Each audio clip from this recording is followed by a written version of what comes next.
تیروئید و کلی مطالب جالب در رابطه با آزمایش تیروئید. اگر دوست دارین در این مورد مطلب بدونین با من همراه باشید.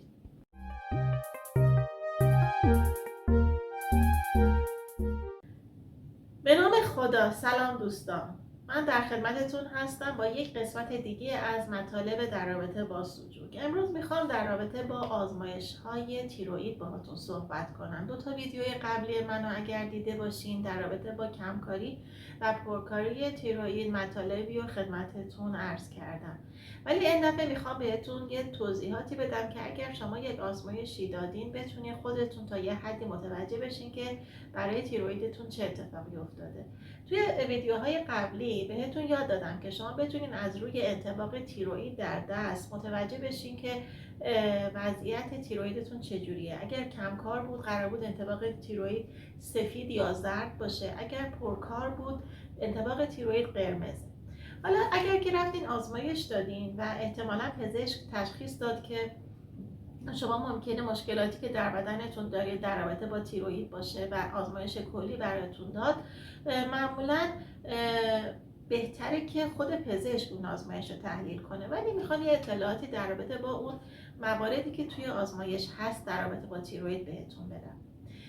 معمولا وقتی که توی مرحله اول میخواد آزمایش تیروئید انجام بشه، 3 تا از عناوین توی آزمایش شما مربوط به تیروئید میشه. یکی TSH، یکیش T3، یکیش T4. T4 آزمایش مربوط به مقدار تیروکسین در خون شماست، یعنی سطح تیروکسین خون شما رو نشون میده. تیروکسین هورمونی هستش که از غده تیروئید ترشح میشه. اگر که این مقدار نرمال باشه که خیلی خوبه، یعنی مقدار نرمال تیروئید شما نشون دهنده اینه که داره غده تیروئیدتون خوب کار میکنه. ولی اگر بالا یا پایین باشه معمولا میان T3 هم بررسی میکنن ببینن وضعیت T3 به چه ترتیبیه. از اونجایی که قبلا هم بهتون گفتم بدن خیلی هوشمند کار میکنه و خیلی هوشمند عمل میکنه، معمولا غده هیپوفیز یک کنترلی داره روی غده تیروئید در بدن و اگر ببینه که تیروئید شما داره بد کار میکنه، یک هورمونی به اسم TSH ترشح میکنه که بتونه این سطح خوبی یا بدی که هورمونی که از تیروئید شما ترشح میشه رو تنظیم و کنترل میکنه.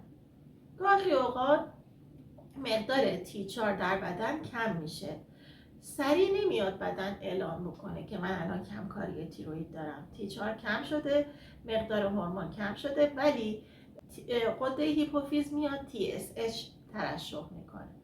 پس بنابراین ببینید وقتی که TSH شما حد نرمال داره، معمولا هم نرمال توی هر آزمایشگاهی ممکنه یه عددی باشه و معمولا جلو اون قسمت بعد از نتیجه آزمایشتون جلوش توی همون خط می نویسه که بین چه عددی تا چه عددی باشه که حالا بین سن‌های مختلف، جنسیت‌های مختلف ممکنه که تفاوت وجود داشته باشه.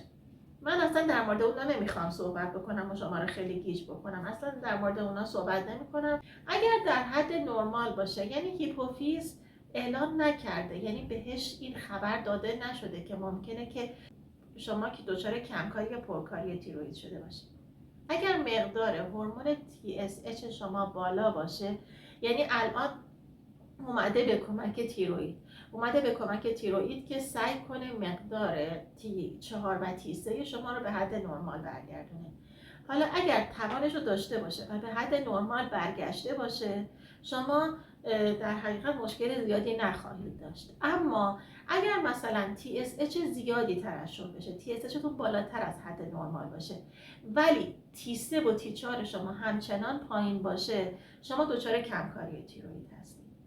حالا اگر TSH شما پایین باشه، یعنی که هیپوفیز شما تشخیص داده که الان احتیاج زیادی به TSH توی بدنتون وجود نداره، هیپوفیز شما این تشخیص رو داده و ترشح نکنه، مقدار خیلی کمی ترشح کنه، ولی T3 و T4 شما مقدار خیلی بالایی داشته باشه، در این حالت شما دچار پرکاری تیروئید شدید. اما اگر که TSH شما در حد نرمال باشه و T3 و T4 شما نرمال باشه، نشون دهنده اینه که اصلا شما مشکل تیروئید ندارین و هیچ کمکاری یا پرکاری متوجه حال شما نشده. اگر که شما TSHی که در خونتون وارد شده هماهنگی نداشته باشه با مقدار هورمون T4 و T3 تون، یعنی که T4 و T3 مقدار پایین داشته باشه ولی TSH به اندازه کافی وارد خونتون نشده برای کنترل کردنش، اون موقع هستش که شما باید مشکل رو از هیپوفیز دنبال بکنید. یعنی هیپوفیزتون داره کار رو اشتباه انجام میده.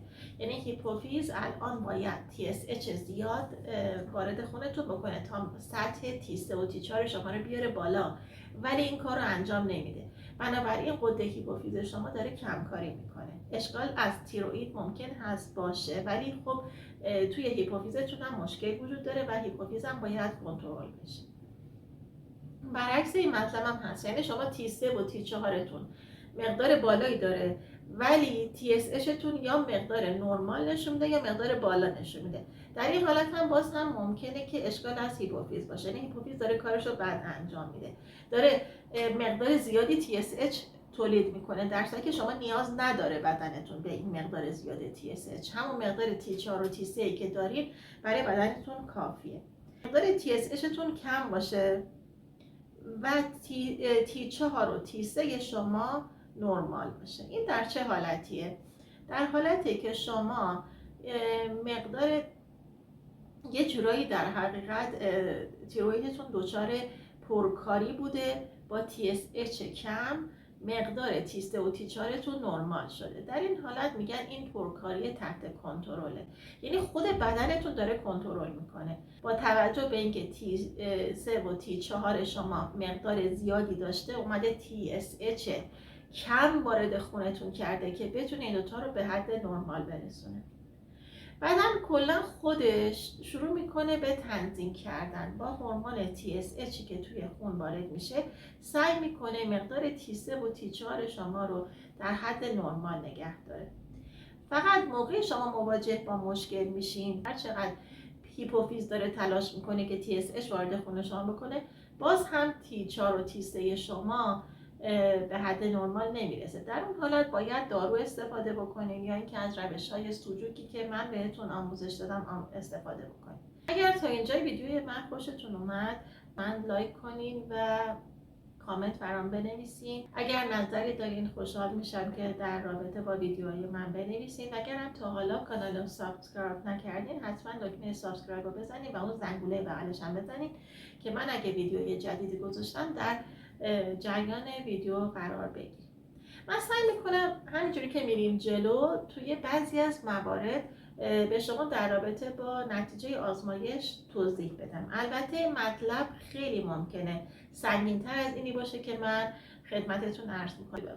هر آزمایشی که شما میدین حتما باید توسط پزشک کنترل بشه، چون در خیلی از موارد ممکنه که مواردی که توی آزمایش نوشته شده با بقیه باید سنجیده بشه و در کنار همدیگه قرار بگیره با توجه به سنتون و با توجه به جنسیتتون و با توجه به خیلی فاکتورهای مختلف دیگه‌ای که خود پزشکان بیشتر باهاش درگیر هستن بتونن تشخیص بدن که شما چه بیماری دارین و باید چه کاری انجام بدین.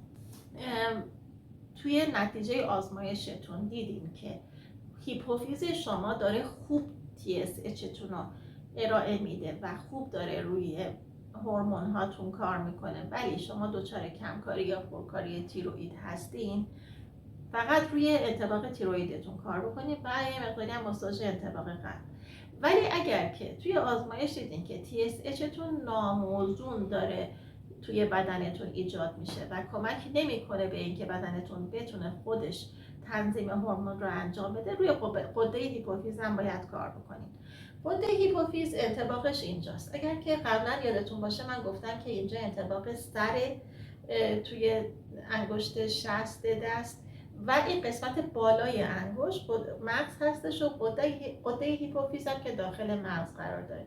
پس بنابراین هر وقت که خواستین غده هیپوفیز رو روش کار بکنین، کافیه که با یه دونه پروب یا اگر هم پروب در دسترستون نبود با ته خودکار یا ته مداد این قسمت ها رو ماساژ بدین. به این حالتی که الان من توی تصویر به شما نشون میدم، به این حالت سعی کنید ماساژ بدین و این کار رو در روز حداقل 3 بار 3 دقیقه انجام بدین تا اینکه این قسمت کاملا ماساژ بگیره. میتونید از رنگ نارنجی هم استفاده کنید، یعنی این قسمت بالا رو رنگ نارنجی کنید، ولی تا یه زمان خیلی کوتاهی. رنگ نارنجی توی این قسمت اگر خیلی زیاد بمونه باعث میشه که ممکنه مشکلاتی در بدن ایجاد بشه. برای همین ظرف 1-2 روز معمولا رنگ نارنجی رو پاک کنین از این قسمت، ولی خود بودن رنگ نارنجی باعث میشه که یه مقدار اینجا به شما کمک بکنه که غدد هیپوفیز شما شروع به فعالیت بکنه. هر وقت که شروع به فعالیت بکنه TSH رو کنترل میکنه، اگر لازم باشه زیادتر ترشح میکنه و اگر لازم باشه کمتر ترشح میکنه تا اینکه بتونه رو تیروئید شما مدیریت داشته باشه.